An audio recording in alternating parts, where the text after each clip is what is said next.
kind of ignore trends and focus on the fundamentals of go-to-market, the fundamentals of marketing, which are the elements that you really need if you want to be successful long-term, which is, does your company actually have a defined ideal customer profile? This episode is brought to you by Warmly. Warmly is an AI-powered GTM assistant that helps your outbound team stop wasting time and start targeting the right people at the right time. Here's the play. Your SDRs open LinkedIn, and instead of cold scrolling, they get real-time signals like who is researching solutions like yours, who just switched jobs, or who recently viewed your site. No CRM updates, no lead lists, just useful context surfaced where they already work. If you're doing outbound in 2025 and not using Warmly, you are behind. Try it for free at www.warmly.ai. In this episode of the GTM Engineering Podcast, I talked to Steffen Hedebrandt, co-founder and CMO at Dreamdata. We kicked off with a shared frustration, the flood of AI-generated content diluting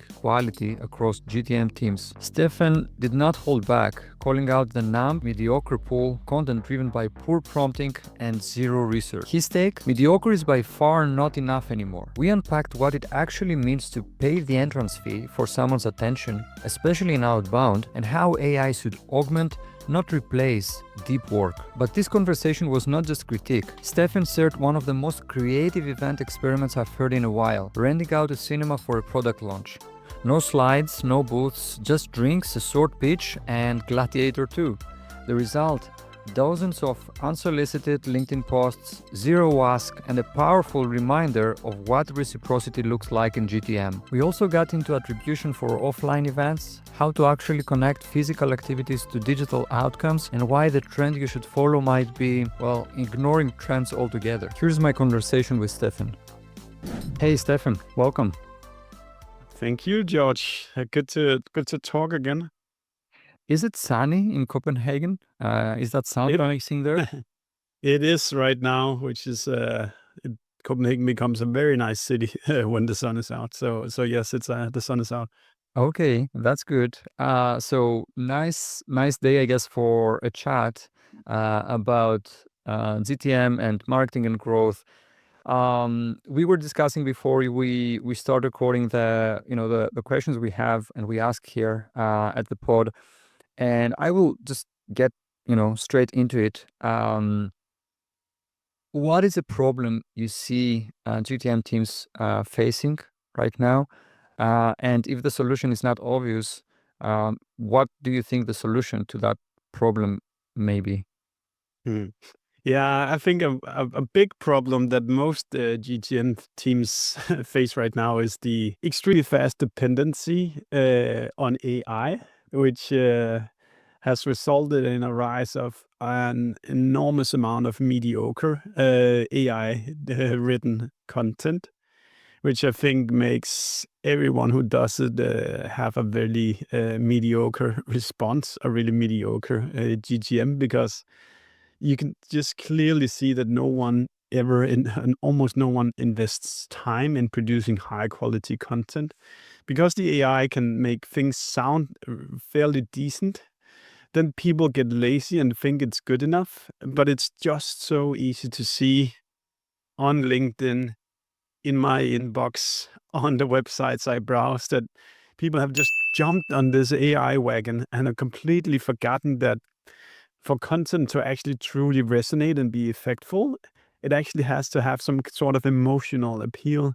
You have to feel that there's been a person writing this.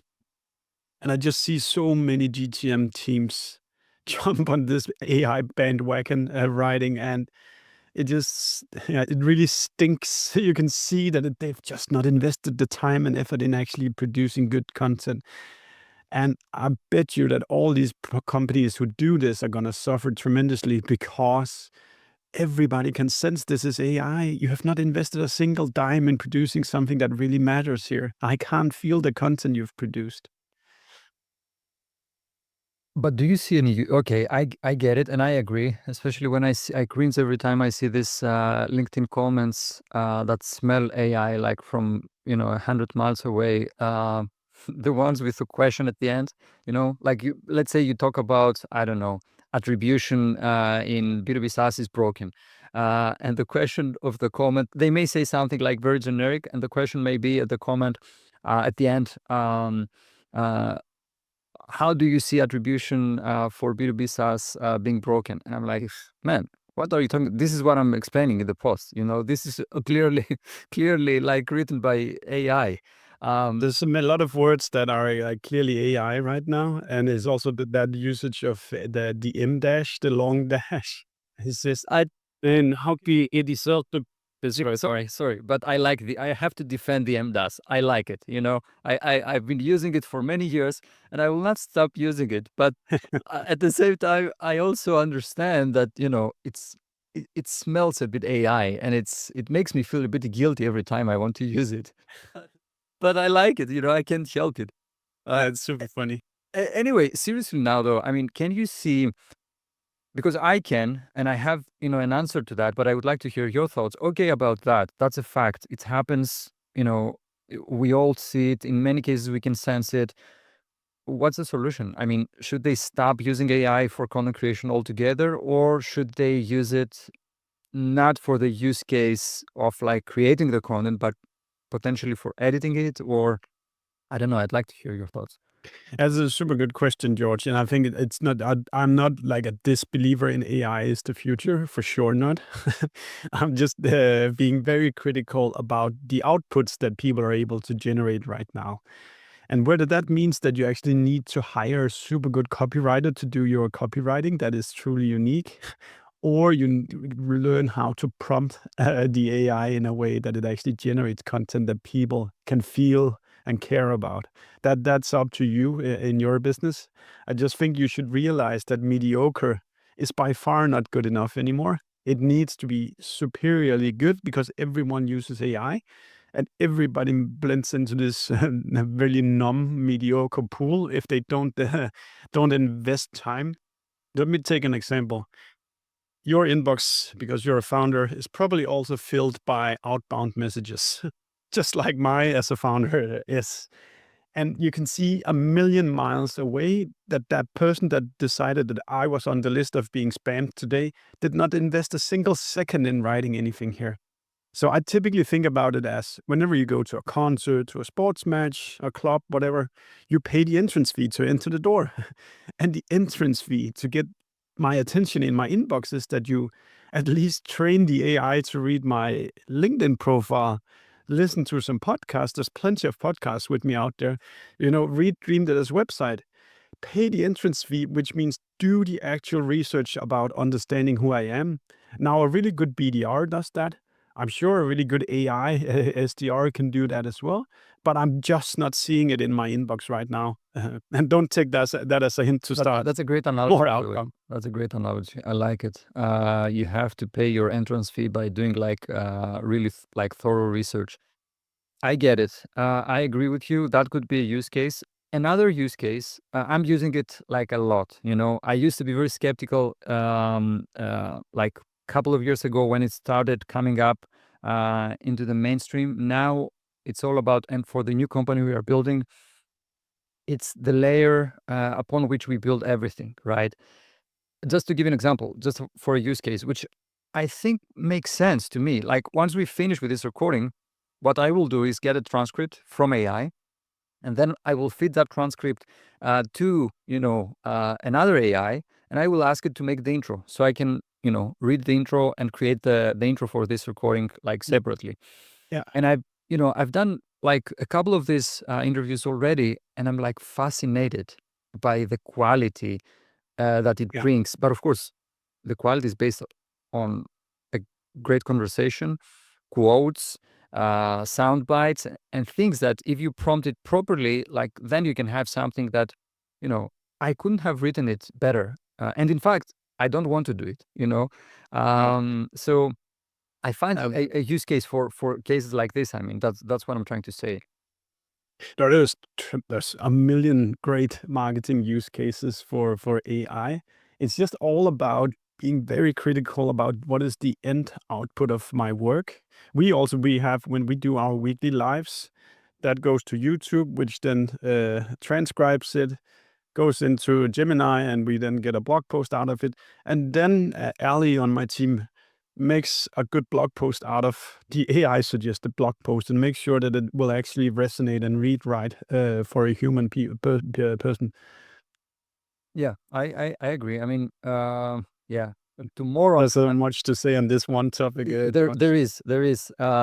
Tomorrow I'm releasing a video on like how we built a workflow for this podcast actually that we are recording right now. Great. Where like 6 out of the 8 steps are based on AI, and it works like beautifully. And Yeah. I don't even want to discuss the costs and like the the timelines and like how fast we can get an episode out. It just works, But when it comes, of course, to content like that, I wouldn't reach out to someone using AI content, right? It's the same with LinkedIn feed. The quality of the LinkedIn feed has just plummeted because everybody has started to use this very generic AI content and post that. And I think what you touched upon just before is that it's so like it's truly like shit in, shit out. So if you give the AI no context, what's gonna come out is super bad. But if you like, what you give in your flow here is that you give it a full conversation between two people who actually discuss something, and then you ask to summarize it. Well, of course, it's going to be good because it's read all articles about B2B marketing in the world, and it gets a direct conversation that it can refer to, and then the output is going to be good. But if you just give it nothing, then it's not going to be good. I agree. Yeah, the inputs are very important here. Okay, so there's so much more to say, and we can't really exhaust the conversation around AI. So I will move forward to the next question I have and the next topic, which is the most interesting to me, at least, for this podcast. You have access to a lot of data through Dreamdata and your role there, and I would like to ask. And it could be that this is something you folks at Dreamdata did, not a company like that uses Dreamdata. What's a growth tactic or experiment you've seen or you've run? What were the results? Whatever you feel comfortable sharing, and like why are we discussing it? Like why it's important to bring this up and like discuss it. Yes, I'm actually going to refer to an event we hosted ourselves just before the end of last year. As part of and that comes on the back of this AI discussion we've just had, where we don't write anything, people use avatars, AI develops visuals, etc. So just before Christmas, we released a new product group called Data Hub with Dreamdata. And we wanted to do something that was a bit extra than just the usual social post to kind of launch something. So what we decided to do was to try and rent out a cinema, because it coincided with when Gladiator 2 was premiering in movies. And what we did was there was like, I think 110 seats in this movie theater or something like that.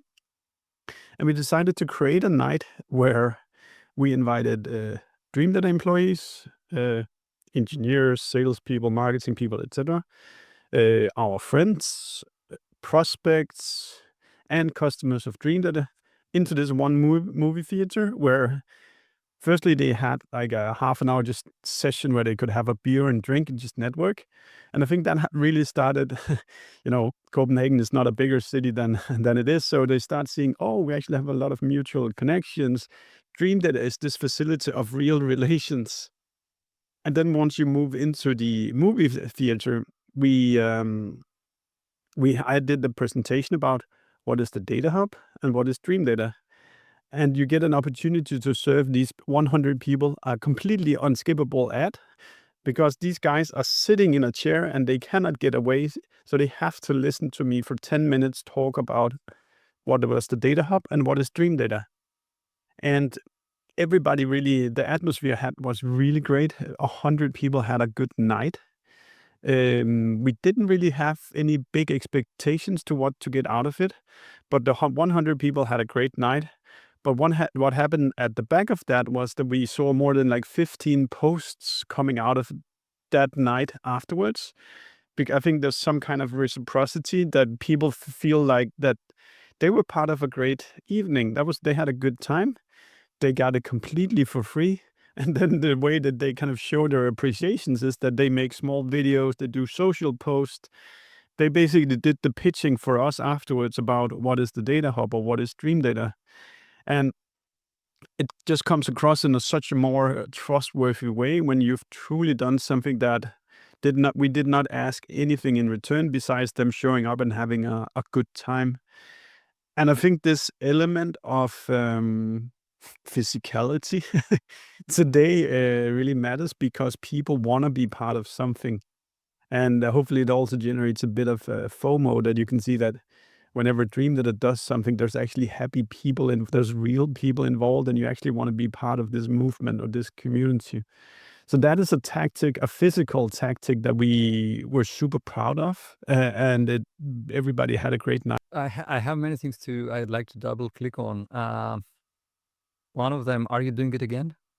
Absolutely. I think the one thing I've taken with me is to have, like, for example, renting out a cinema, or in Q1, we rented out a bar in New York to host a comedy night. Having these kind of, let's call them pinnacle moments, gives you kind of something to focus your launch on, saying that on this day, this is happening, and we're launching this product, people are getting together physically.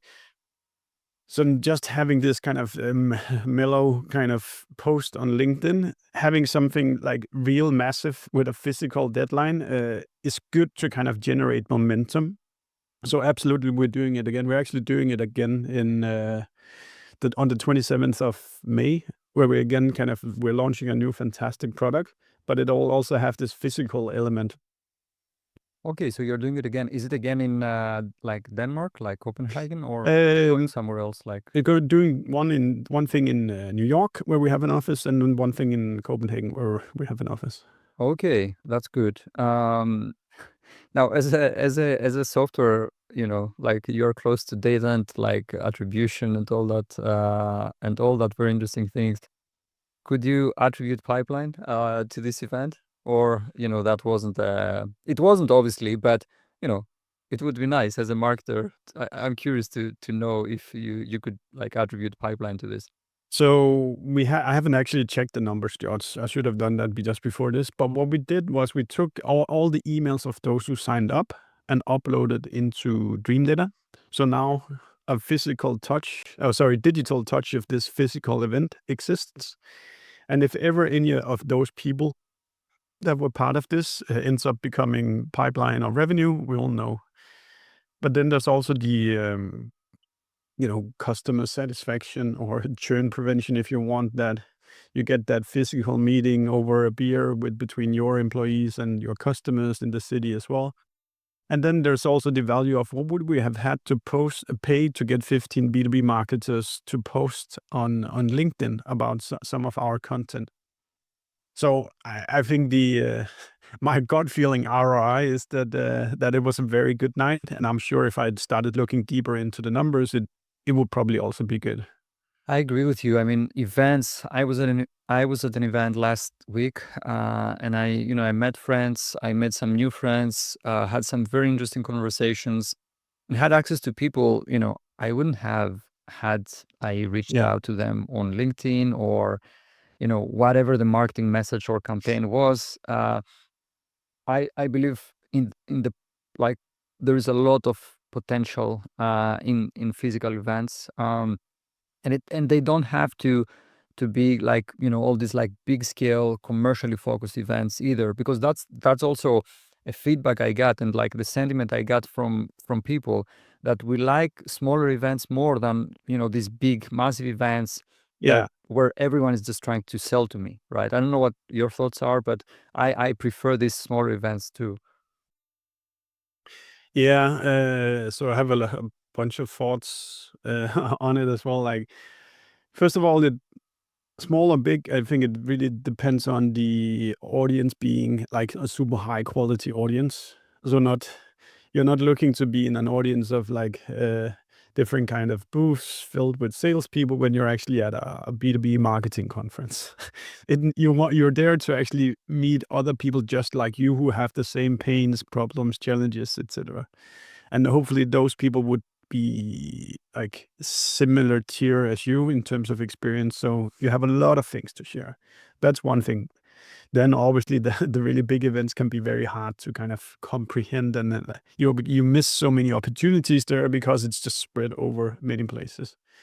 Um, in terms of event ROI, I think also there can be huge differences whether it's good investments or bad investments. Like typically, whenever I look at booth prices at conferences, I'm like, what are you talking about? Like the prices for booths are crazy. So I've not dared to do it yet. But what we've typically do has been to kind of set up like an open bar the day before where we would buy the drinks for whoever's in town, and then people can come by and get a free beer or free drink, and we kind of piggyback a little bit on the event itself, and we get to also contribute to the event because we facilitate that those that arrived the day before still had an opportunity to hang out even before the event started. By the way, I mentioned earlier attribution. Do you have any tips for folks, since we are on the topic, do you have any tips for folks who want to, they are doing physical events, and they want to see what's the ROI, what's the, like, if they can attribute pipeline and whatnot from these events. Top of mind, have like dedicated like sign up pages or dedicated landing pages to send these folks to, with like special offers and whatnot. But I would like to hear your thoughts, if you have like anything that's, that I can see, or, that you have done and you've seen success. No, I don't think it's like obviously when we have dreamed that it's extremely easy, but I think there's no rocket science here. It's like write down what are the costs you've spent associated to the event.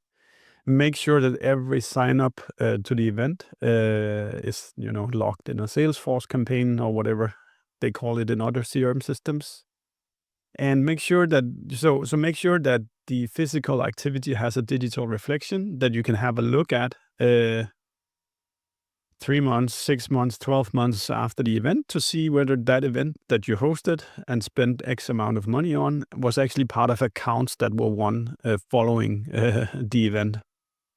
That's a good soundbite. Look at if your physical activity has a digital reflection. That's a very good one. It's like the old school stupidity would be to like have salespeople go to a conference. They get a lot of business cards, but they actually never register these business cards anywhere.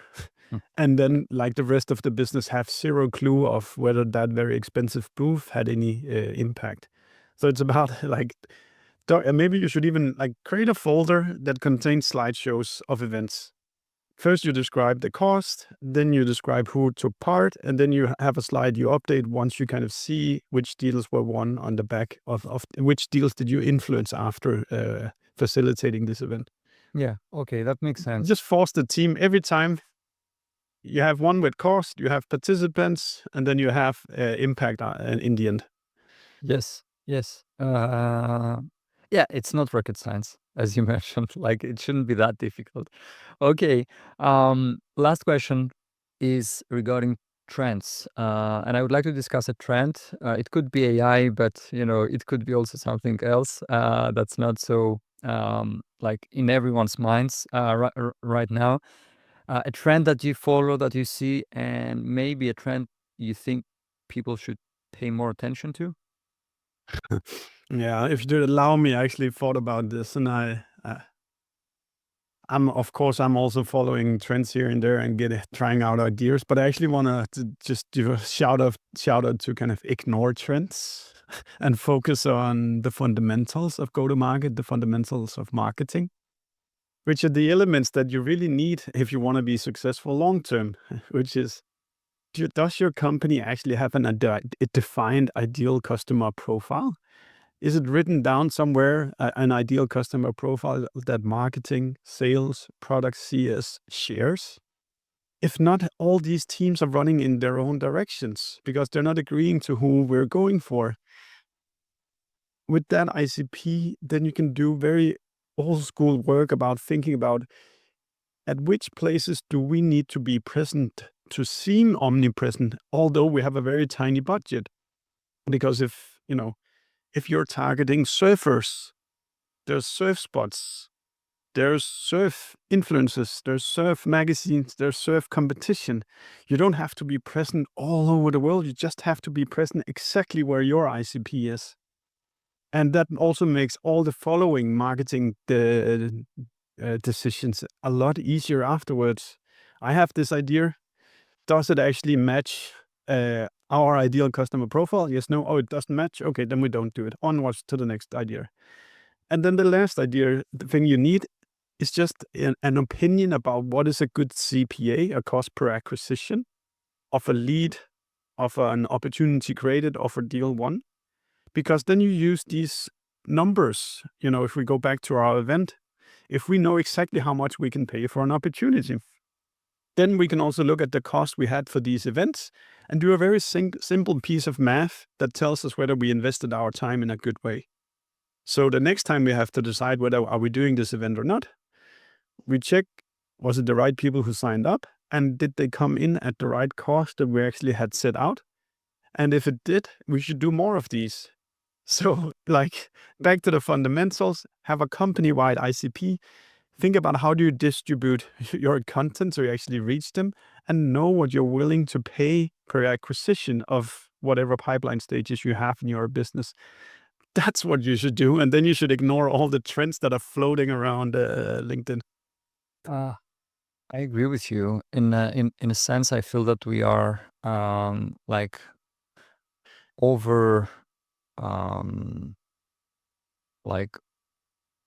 with all these trends, as you said, floating around and whatnot. It's easy to lose focus. And the ICP exercise, especially the ICP exercise, I find it to be, even though detrimental, I find it to be so important, because even if the assumption of an ICP, let's say you're an early stage company, is wrong, still you will learn something from chasing these folks, right? That it's not these folks that we are looking to go after.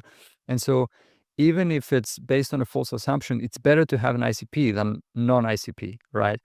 And it's so fascinating that I've been working with SaaS companies for a while now, and we had I've worked with companies. I remember of one specific company that comes to mind. They were doing around $50 million in ARR, right? Which is, by any standard, Nice.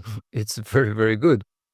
And I was talking to different people from the company, and no one could give me a clear answer about what the ICP was, because apparently there wasn't an ICP. And I'm like, how is that possible? You folks are very successful. You must, there should be some patterns in the customers you have. But yeah, ICP, even bad ICP beats no ICP every time. That's what I think. And so I agree with you. It's back to the basics in a sense. But we also we spent 6-12 months initially of not doing it at Dreamdata, because it's but our technology can be used by these people, but also these people. And it's a little bit nerve-wracking to actually decide these are the right people. So I think people should take what you're saying, George, and remember, it's not forever, but for this agreed period, this is who we focus on. And then we can discuss it again when we've learned something about that. I agree. It's not static. I agree. I think the reason why this happens, at least where I would attribute it, is FOMO. So you think that if you are inclusive, then you exclude all these other folks. But that's not necessarily, a bad thing. If you're inclusive, then you know that, okay, these are the ones I need to go after. And by the way, no one tells you that this may not change in the future, right? As the company evolves, you add products and so on. A little trick that helped us was to start with an an anti-ICP list. I agree. To kind of, instead of like saying it's exactly these, then as soon as you detect something where it's absolutely not these people, then start writing that down, because that automatically helps you shrink a little bit I agree the with you. scope, and it's easier to say specifically no to somebody than it is to say specifically yes to somebody. I agree with you, and that's what we did for the new agency. I mean, we did, we tried to like map out the ICP that's based on assumptions at this point, right? Uh, Based on maybe in some data too, because we have experience in this industry, but also the anti-ICP. Like we would not like to, work with these folks, right? You mentioned earlier, as we are ready to wrap up this episode, you mentioned earlier Dreamdata launching a new product in May. Can you tease it? Like, is there anything you can share? Or I'm glad you asked, George. We're actually relaunching a complete signals package, including AI-identified signals, and the distribution of these signals to both ad platforms and to salespeople. So what that means is that Dreamdata's data warehouse contains all our customers' go-to-market data: CRM, marketing automation, review websites, ad platforms, your own website, etc. Anything that touches the customer journeys already resides in the data warehouse. We've now developed an AI that scans the data warehouse for signals that correlates with revenue and pipeline. So it helps you detect things you can't see with your eyes. So obviously, pricing page makes sense, but there's a lot beneath the surfaces that goes on, and our AI scans it and tells you these are actually the true signals for somebody who's purchasing. oh man, signals are so hot, and I'm so glad that one of the services we chose for this new agency is signal-based outbound. And also the name for our publication is called Signal. So let's see. Well done then. Oh, that It's but it's quite amazing, because then you can feed these signals to the sales team. Now is the right time to reach. Can you push like accounts to your CRM, or how does it work? Right now we push them to Slack or Teams. Okay. So the sales team would have their own channels where they get these pushes in, and then that contains whatever engagement score they have, and then so it gives them a link to Dreamdata, to the CRM, to their LinkedIn, to the website. Okay, that's interesting. Good luck with the launch. Thank you. And let me know when you launch, so we can support you folks. Okay, so I guess we are marketers, so there has to be a call to action.